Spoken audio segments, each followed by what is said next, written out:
Good afternoon, everyone. Thank you for taking a few minutes to join this short workplace seminar on improving internal communication. Today, I'll be going over memos, one of the most common and useful tools for professional communication.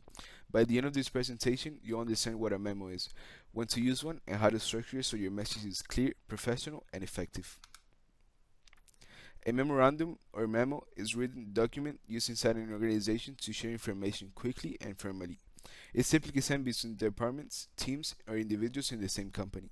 While many memos are informative, like updates or reminders, they can also be persuasive, such as recommending a change or proposing an idea.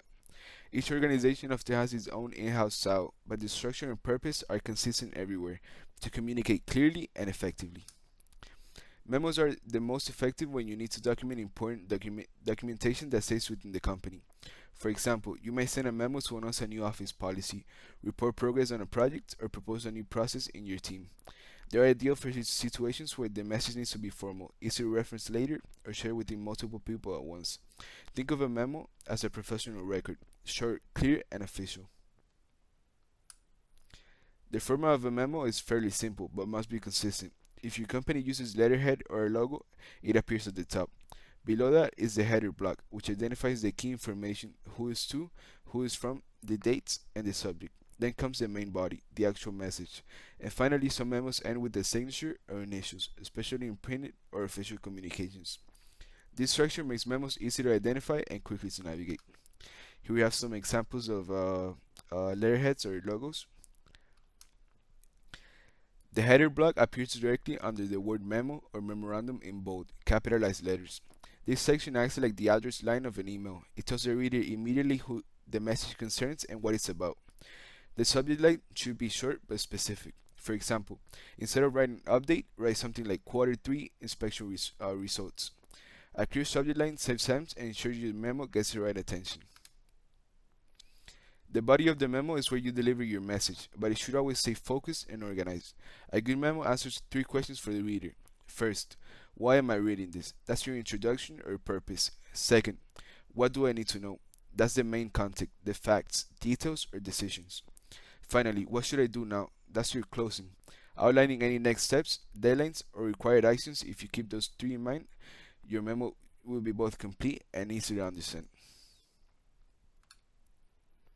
A standard memo can be divided into several key segments. These segments provide a logical flow for your message. It begins with the heading, followed by an opening that introduces the purpose. The context explains background information or the situation that led to the memo. The task segment outlines that you're doing what you're doing or requesting.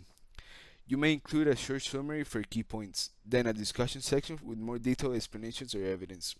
Finally, a closing section that tells the reader what actions to take, an attachment that can be added if you're referencing data or documents. Here's a closer look at how each segment functions. The opening should immediately state the purpose. Don't waste time with long introductions. The context gives background so reader understands what this matters. The task segment is action oriented. It explains what's being done or what you need from others. The summary is optional for longer memos and helps highlight main points.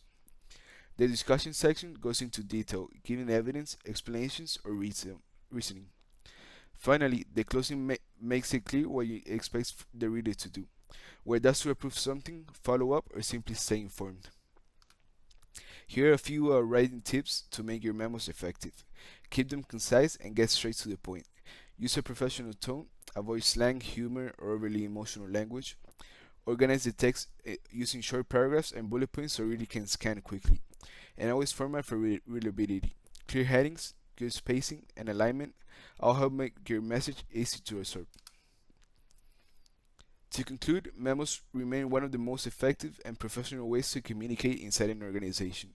They help maintain clarity, record important information, and ensure accountability. The key is to keep them brief, organized, and actionable. Focus on what your audience needs to know and what they need to do. By following a consistent structure and tone, you write memos that not only inform but also strengthen workplace communication. Thank you for your attention.